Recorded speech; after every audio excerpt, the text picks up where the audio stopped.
ระโพธิสัตว์គង់ស៊ីអ៊ីមដែលត្រូវបានគេស្គាល់ផងដែរថា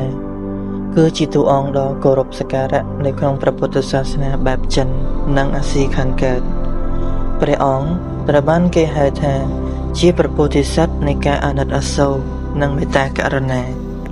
ព្រះអង្គបង្ហាញពីគុណធម៌នៃការអាណិតអាសូរមេត្តាករុណានិងសេចក្តីស្រឡាញ់ហើយការបង្រៀនរបស់ព្រះអង្គដាក់លើការកាត់បន្ថយការឈឺចាប់និងជួយឲ្យសត្វលោកទាំងអស់បានដល់នូវការត្រាស់ដឹងទាំងអស់នេះគឺជាគោលការណ៍សំខាន់នៃការបង្រៀនរបស់ព្រះពោធិសត្វគង់ស៊ីអ៊ីមទី1មេត្តាករុណាការបង្រៀនចម្បងរបស់ព្រះពោធិសត្វគឺការបង្កើតនូវសេចក្តីអាណិតអាសូរព្រះអង្គលើកទឹកចិត្តឲ្យអ្នកប្រតិបត្តិអភិវឌ្ឍនូវការយល់ដឹងអំពីការឈឺចាប់របស់អ្នកដទៃនិងធ្វើការងារដើម្បីកាត់បន្ថយការឈឺចាប់នោះចំណុចទី2សេចក្តីមេត្តាស្រឡាញ់បន្ថែមលើការអាណិតអាសូរព្រះអង្គបង្រៀនអំពីសេចក្តីសំខាន់នៃសេចក្តីស្រឡាញ់នេះគឺជាការស្វែងរកសុខុមាលភាពដល់សត្វលោកទាំងអស់ដោយគ្មានការរើសអើងវាពាក់ព័ន្ធនឹងការអភិវឌ្ឍនៅចិត្តដែលទូលំទូលាយមានភាពឧស្សាហ៍ព្យាយាមនិងគ្មានការព្យាបាទ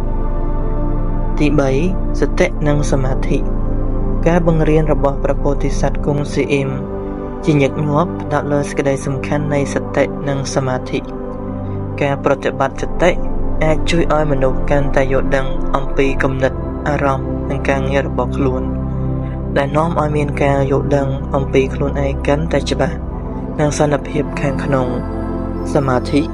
ជួយឲ្យចិត្តស្ងប់និងអភិវឌ្ឍនៃការតភ្ជាប់ជាមួយខ្លួនឯងនិងព្រះចំណុចទី4ការមិនជាប់ជំពាក់ព្រះពោធិសត្វគង់ស៊ីអ៊ីមបង្រៀនអំពីគោលការណ៍នៃការមិនជាប់ជំពាក់ដែលជាគោលការណ៍ចម្បងនៃព្រះពុទ្ធសាសនាការមិនជាប់ជំពាក់ពាក់ព័ន្ធនឹងការលះបង់និងការជាប់ជំពាក់លើបំណងប្រាថ្នាលទ្ធផលនិងទ្រព្យសម្បត្តិការប្រតិបត្តិនេះនាំឲ្យមានជីវិតដ៏ស្ងប់ស្ងាត់និងពេញលេញចំណុចទី5ការអត់ឱននិងការសម្រុះសម្រួលព្រះពោធិសត្វគង់ស៊ីអ៊ីមបង្ហាញពីការអត់ឱននិងលើកទឹកចិត្តឲ្យអ្នកកាន់តាមព្រះនាង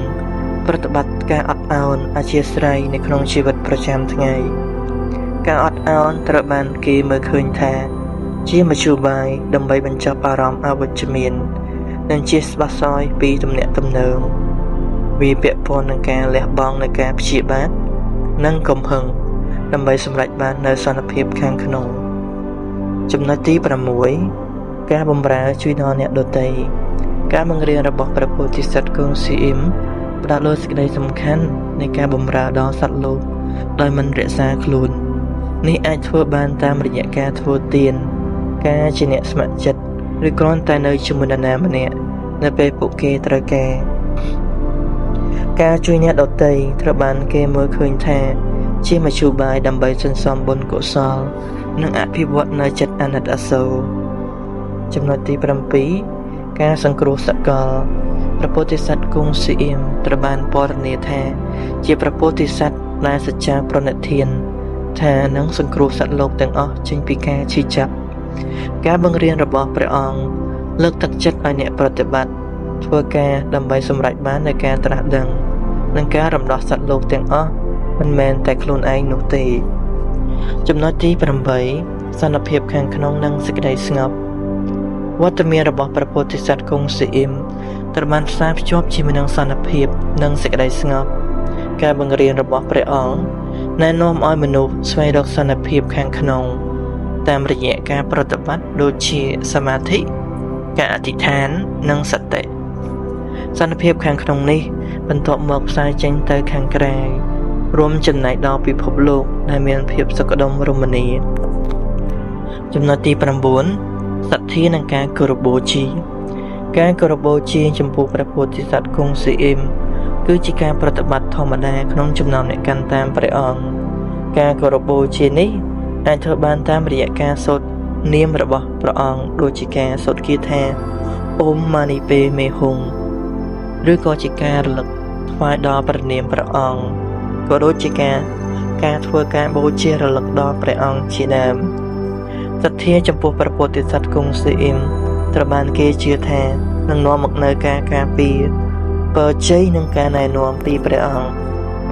ចំណុចទី10សេចក្តីស្មារភាពព្រះពោធិសត្វគង់ស៊ីអ៊ីមបង្រៀនអំពីសេចក្តីសំខាន់នៃការរក្សាចិត្តដែលមានតុល្យភាពនៅក្នុងជីវិតដែលមានភាពឡើងចុះសេចក្តីស្មារភាពពាក់ព័ន្ធនឹងការនៅស្ងប់និងរឹងមាំមិនគិតពីស្ថានភាពនិងការទទួលយកនូវភាពមិនទៀងទាត់នៃជីវិតដោយភាពអង់អាចជារួមការបង្រៀនរបស់ព្រះពោធិសត្វគង់ស៊ីអ៊ីមមិនត្រឹមតែជាការបង្រៀនខាងផ្លូវចិត្តប៉ុណ្ណោះទេថែមទាំងដល់នូវការណែនាំអំពីរបៀបរស់នៅក្នុងជីវិតដែលមានការអាណិតអាសូរនិងពេញលេញឥទ្ធិពលរបស់ព្រះអង្គ